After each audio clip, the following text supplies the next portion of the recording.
Let's lean in more to the defense. Let's talk more about what has made them so special, the individual players that have done that, coming up next here on Locked On Sooners.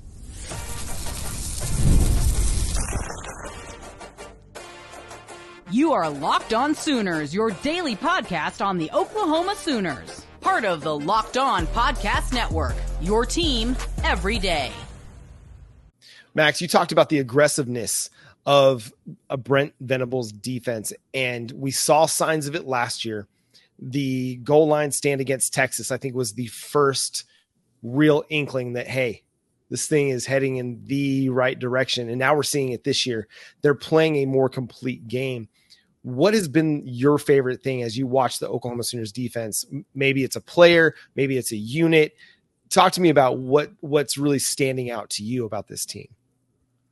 Yeah, I think there's just everything. And like I said before, I love their tenacity. It's not, oh, okay, this guy would make the tackle, and I don't really have to hustle over there because I know he's going to make the tackle. No, it's all of them are going over to that football and trying to just swarm that ball carrier, honestly. And I think that's, again, it's a talent thing. It's an effort thing, and there's also a coaching thing for them to be able to do that. So I've loved what they've done so far defensively, especially in the run game. I think it's been a really, really solid run defense so far. So I really, again, this has been the bright spot of the Oklahoma team and why they're still currently ranked right now, why I'm not totally selling all my stock in Oklahoma. So I think that's been a really, really good sign for them so far. So, yeah, I think just that the pass rush has been really good. Right now, they're third in the country in pass rushing grade, only behind Ole Miss and South Carolina. And Ole Miss, honestly, they hasn't really played too many good teams yet, so that probably will go down. So Oklahoma has been one of the best pass rushing teams in the country. So, yeah, I think that's been really impressive so far. So the front seven for Oklahoma, I've really, really been impressed by. I think there's a little bit of things to clean up in the secondary a little bit, although some of the players there are playing pretty well. But I think that this front seven is really why this defense has been so good so far this year. So, yeah, speaking of the back five players, I guess you could say 4 to 5, depending on what the scheme is on defense. Because, of course, in this Tennessee game, Oklahoma moved into the traditional Brent Venables defense, that 3-3-5 look. It was less 4 down. It was a lot more of the 3-3-5. But when you're looking at the different coverages and schemes that Oklahoma was playing, what do you feel like on the aggressiveness side? What's the rates that you've seen that they play, and which one do you think Oklahoma plays their best at?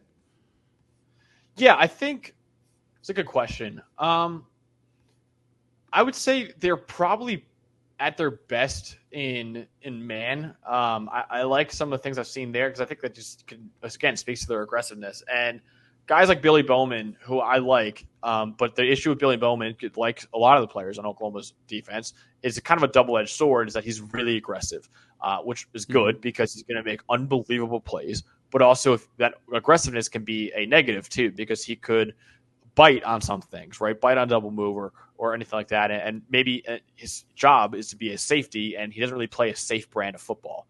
That's kind of the issue with him. But he's still really good. And he's still going to be a top 40 pick in the NFL draft, top 50 pick in the NFL draft because of how the ceiling that he has, honestly.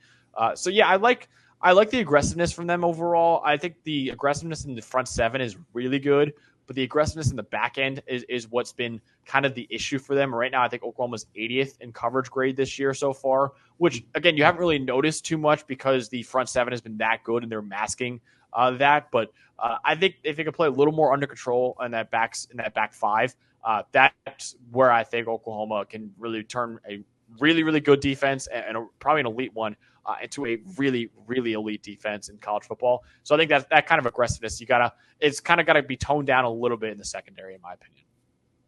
Yeah, we saw Tennessee hurt him for a couple big gains in that game on Saturday night.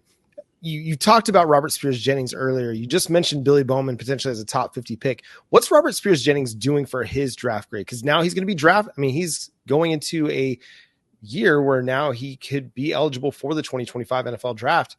And he is the second highest graded safety in the Power Four. Only a guy from Duke is graded higher than Robert Spears-Jennings right now. So what's he doing for his draft grade? And is Oklahoma going to be able to keep him one more year after this year?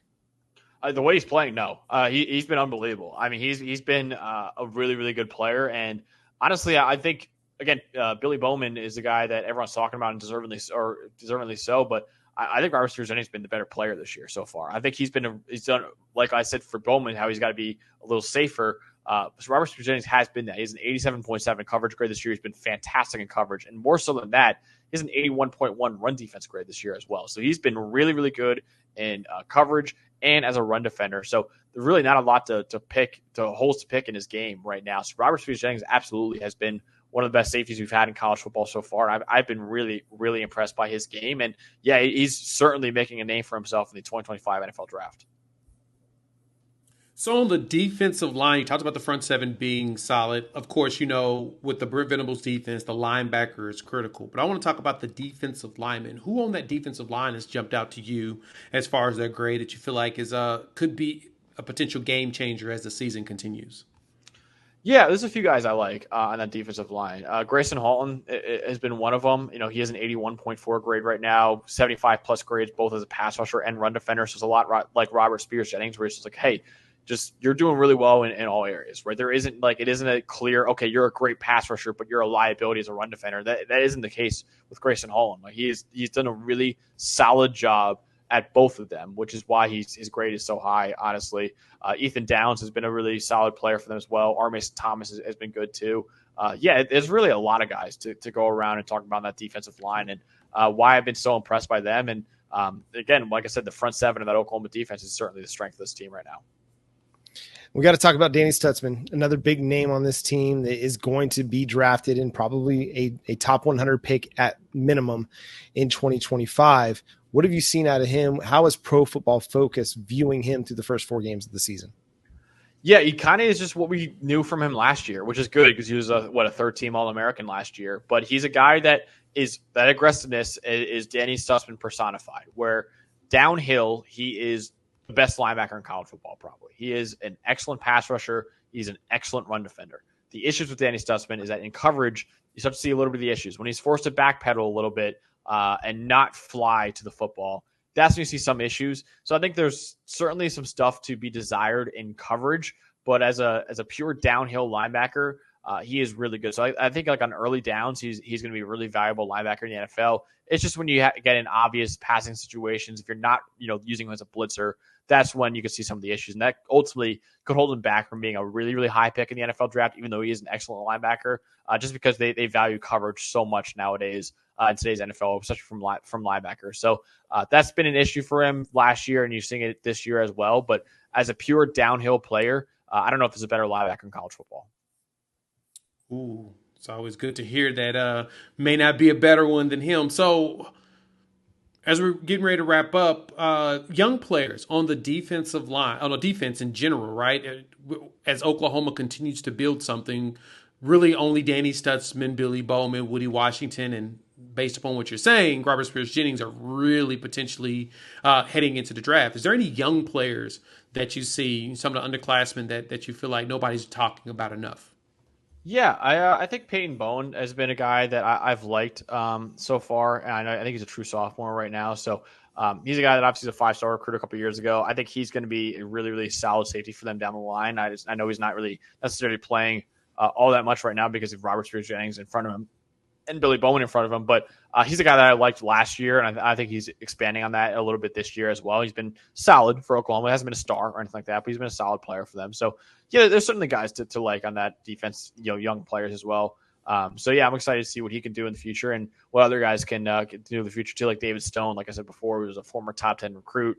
Hopefully he can get some time at D-line pretty soon. But, yeah, I think there's some guys that I really think Brent Venables is doing a good job of building that defense, and now you just got to switch over to the offense and try to do the same thing there. That's Max Chadwick, PFF college football analyst, co-host of the PFF College Football Show. Again, go check out Pro Football Focus and PFF Plus.